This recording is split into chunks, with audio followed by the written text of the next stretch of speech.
Bem no coração do sistema de justiça brasileiro está rolando uma batalha silenciosa. E não é uma daquelas de advogados no tribunal. É um conflito, sabe, entre dois princípios que são fundamentais. De um lado, o direito do público de saber o que acontece, e do outro, o direito de cada um à sua privacidade. E tudo se resume a essa pergunta. Pensa bem, os processos judiciais sempre foram públicos, mas o que acontece quando esse público deixa de ser um arquivo empoeirado numa sala e passa a ser algo que qualquer pessoa, em qualquer lugar do mundo, pode pesquisar com um clique? É aqui que a gente entra no centro do dilema digital do nosso judiciário. De um lado, a transparência, que é um pilar da democracia, do outro, a privacidade, que é um direito básico na era da informação.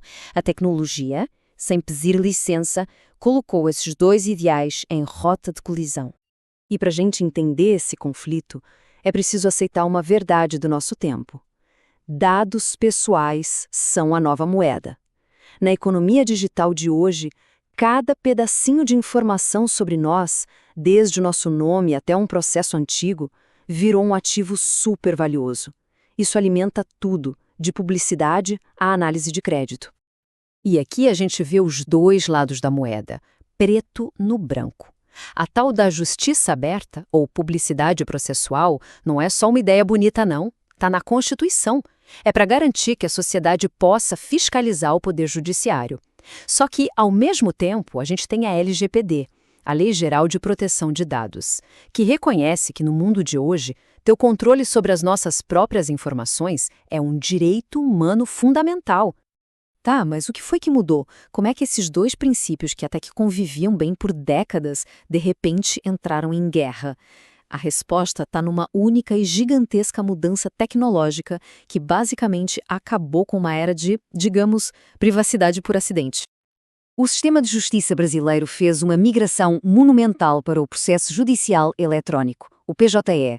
Aquilo que antes ficava trancado em arquivos físicos, que exigia uma viagem, um pedido, toda uma burocracia para acessar, de repente foi parar online, acessível de qualquer lugar.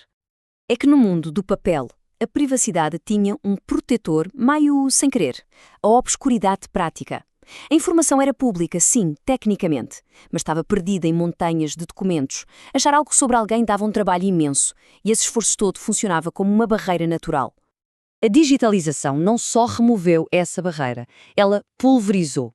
Da noite para o dia, milhões de processos se tornaram pesquisáveis, na hora. A obscuridade simplesmente sumiu, e com ela foi embora toda uma camada de proteção à privacidade que a gente nem percebia que tinha. Isso pode até parecer só uma questão de conveniência, mas as consequências são gigantescas. O que acontece quando detalhes super íntimos da vida das pessoas, brigas de família, dívidas, processos criminais, se tornam tão fáceis de achar? Os riscos vão muito, mas muito além de um simples constrangimento. Os perigos são bem reais. A gente está falando de robôs que varrem a internet coletando dados de milhões de processos para criar perfis detalhados sobre as pessoas. E isso pode ser usado para discriminar, claro, por exemplo, criando listas de funcionários indesejáveis, com base em ações trabalhistas do passado. Sem falar que a própria infraestrutura digital tem suas falhas, como aquele incidente do Cisbajudo deixou bem claro. E olha, isso não é um medo teórico, uma paranoia. O nosso próprio Supremo Tribunal Federal, o STF, já se manifestou sobre isso com uma frase que é, puxa, muito forte. Na era digital não existe dado pessoal insignificante. Cada pequeno detalhe, quando juntado com outros, pode pintar um retrato perigosamente completo da vida de uma pessoa. Então, quer dizer que a gente chegou num impasse? Que temos que escolher entre transparência e privacidade? Talvez não. Existe um caminho para o meio termo, uma solução que usa a tecnologia não para criar o problema, mas, veja só, para resolvê-lo. É uma busca por um equilíbrio inteligente.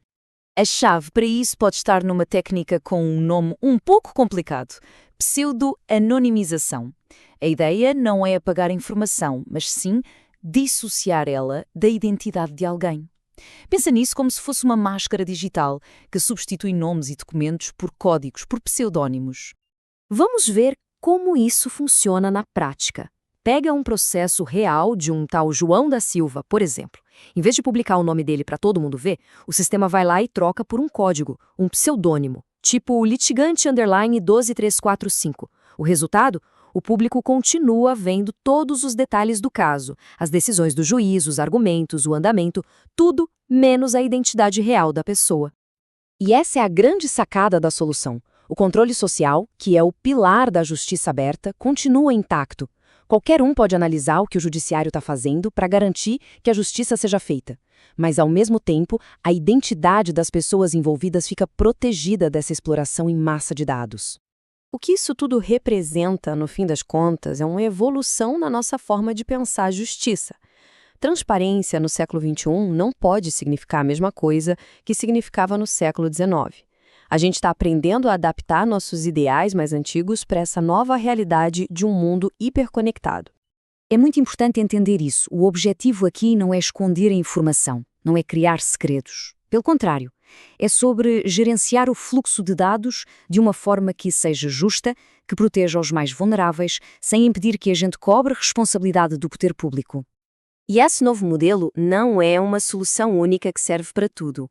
A pseudo-anonimização seria a regra geral, o padrão. Mas para dados muito sensíveis, um juiz ainda teria o poder de decretar um sigilo parcial. E para quem tem uma necessidade legítima de acessar os dados, como a imprensa ou pesquisadores, o acesso seria concedido através de canais oficiais e seguros. No fim do dia, o objetivo é esse, fazer a justiça aberta evoluir. Em vez de ser uma ameaça à privacidade na era digital, ela pode e deve ser repensada para se tornar uma força que, na verdade, reforça o nosso direito fundamental à proteção de dados. Esse dilema dos tribunais brasileiros é, na verdade, um aviso do que vem por aí. Conforme mais e mais partes da nossa sociedade se digitalizam, esse mesmo conflito vai aparecer em tudo que é lugar. O que nos deixa com uma pergunta fundamental para o futuro. Como é que as nossas instituições públicas podem evoluir para serem, ao mesmo tempo, transparentes para garantir a fiscalização e protetoras da privacidade para proteger os cidadãos?